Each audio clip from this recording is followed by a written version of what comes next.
नमस्कार दोस्तों, मैं शालिनी आपका अपने YouTube चैनल के आर्डर इंस्टीट्यूट पर स्वागत करती हूँ। दोस्तों, पढ़ने की श्रृंखला में हम थोड़ा आगे बढ़ते हैं।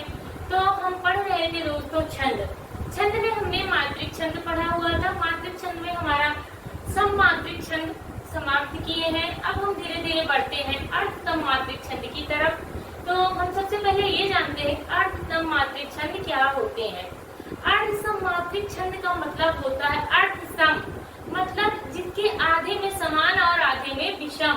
ऐसा छंद जिसके आधे भाग में मात्राएं समान हो तथा आधे भाग में मात्राएं विषम हो, तो उसे हम अर्धसम मात्रिक छंद कहते हैं। सममात्रिक में समान होते हैं, अर्धसम मात्रिक में आधे में सम तथा आधे में विषम होती है। तो अर्धसम मात्रिक छंद में हमारा पहला छंद आता है दोहा। मैंने अर्धसम मात्रिक छंद की आप लोगों की एक ट्रिक भी बताई थी, 200 बार उलाला।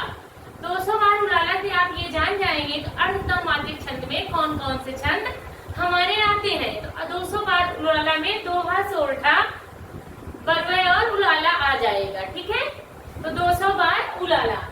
तो आगे हम आते हैं दोहा पे बात करते हैं कि दोहा क्या होता है। तो दोहा एक अर्धसम मात्रिक छंद है। इसके 4 चरण होते हैं। पहले और तीसरे चरण में 13-13 मात्राएं, दूसरे और चौथे चरण में 11-11 मात्राएं होती हैं। यूँ कह सकते हैं कि इसके विषम चरणों में जो पहला और तीसरा चरण होता है उसको विषम चरण बोलते हैं। विषम चरणों में 13-13 मात्राएं तथा सम चरणों में 11-11 मात्राएं होती हैं। उम्मीद है कि ये डिफिनेशन आपको समझ में आई होगी। तो ये डिफिनेशन मैंने यहाँ पे मेंशन किया हुआ है कि यह एक अर्धसम मात्रिक छंद है। इसके 4 चरण होते हैं। पहले और तीसरे चरण में यानी कि विषम चरणों में 13-13 मात्राएं होती हैं। दूसरे और चौथे चरण यानी कि सम चरणों में 11-11 मात्राएं होती है। इसको आप लोग अपनी कॉपी पे नोट कर लीजिए। फिर हम इसके एग्जाम्पल पे आते हैं।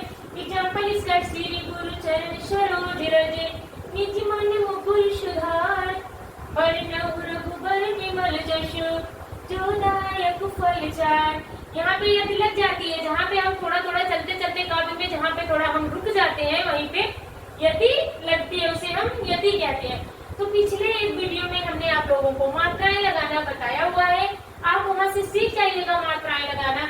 अब हम देखते हैं कि इसमें मात्राएं कैसे लगी हुई है। तो श्री गुरु में यहाँ पे डबल मात्रा लगी है। जो एस आकार का या हिंदी के 5 अक्षर अंक के आकार का जो होता है उसको हम गुरु पढ़ते हैं, और जो ये आकार के होता है अंक के 1 अंक के आकार का होता है उसे हम लघु पढ़ते हैं। तो इसमें गुरु लग गई, इसमें लघु लगा हुआ है। तो इसको हम काउंट कैसे करते हैं? 2, 3, 4, 5, 6, 7, 8, 9, 10, 11, 12, 13। तो पहले चरण में आपकी 13 मात्राएं और दूसरे चरण की मात्राएं हम काउंट करते हैं 1, 2, 3, 4, 5, 6, 7, 8, 9, 10, 11। तो दूसरे चरण में आपकी 11 मात्राएं। फिर अब तीसरे चरण पे हम आते हैं 1, 2, 3, 4, 5, 6, 7, 8, 9, 10, 11, 12, 13। तीसरे चरण में 13-13 मात्राएं और चौथे चरण में 11-11 मात्राएं। 2, 2, 4, 4, 2, 6, 7, 8, 9, 10, 11। तो आप मात्राएं लगा के आप देख सकते हैं कि ये कौन सा छंद है। तो मात्राओं की गिनती अगर आपको याद रहेगी तो आपको पता चल जाएगा कि ये दोहा है कि सोरठा है। तो श्री गुरु चरण सरोज रज निज मन मुकुर सुधार वरना रघुबर विमल जस जो दायक फल चार। इस एग्जाम्पल और भी है जो आपको इजी लगे, आप उसी एग्जाम्पल को याद कर लीजिएगा और उसके डिफिनेशन को याद कर लीजिएगा। उम्मीद है कि दोहा आपको अच्छे से समझ में आया होगा। फिर बारी आती है सोरठा की। सोरठा को यूँ मान लेते हैं कि सोरठा जो होता है दोस्तों, ये दोहा का उल्टा होता है। केवल आप इतना याद रखिएगा कि दोहा का उल्टा सोरठा होता है, क्योंकि अगर आपने दोहा की डिफिनेशन याद किया है तो सोरठा की याद करने की जरूरत नहीं है। बस इतना ध्यान रखिएगा कि ये दोहा का उल्टा होता है। इसलिए मैं बार बार इस शब्द को रिपीट कर रही हूँ ताकि आपके माइंड में ये बैठ जाए। देन इसकी डिफिनेशन हम एक बार आपको बता देते हैं कि यह भी अर्धसम मात्रिक छंद है। इसके भी 4 चरण होते हैं।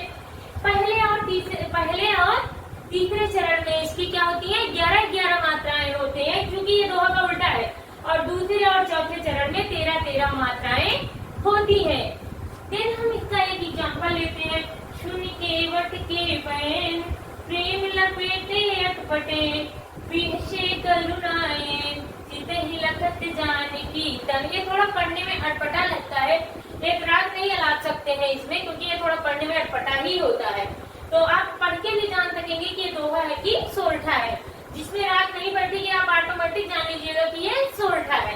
तो जिस तरीके से हमने दोहा में मात्रा लगाया, ठीक उसी तरीके से यहाँ पे सोरठा में भी हम मात्राएं लगाते हैं। देखते हैं मात्राएं काउंट करते हैं।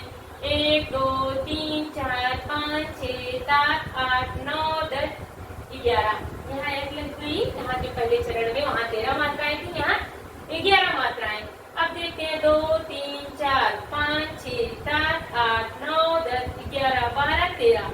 इसके दूसरे चरण में आपको 13 मात्राएं मिल गई। पहले में आपको मिल गई 11 और दूसरे में आपको 13 मात्राएं मिल गई। अब इधर देखो तीसरे चरण में क्या आता है। 1 2 3 4 1 2 3 4 5 6 7 8 9 10 11। दूसरे चरण में आपको मिल गई तीसरे चरण में 11 मात्राएं। इसके तीसरे चरण में 13 मात्राएं थी, जिसमें 11 मात्राएं आ गई। 1 2 3 4 5 6 7 8 9 10 11 12 13। ठीक, अब आप इसी तरीके से मात्राएं गिन लीजिएगा कि पहले और तीसरे चरण में 11 मात्राएं, दूसरे और चौथे चरण में 13 मात्राएं होती है। उम्मीद है कि सोरठा भी आपको समझ में आया होगा।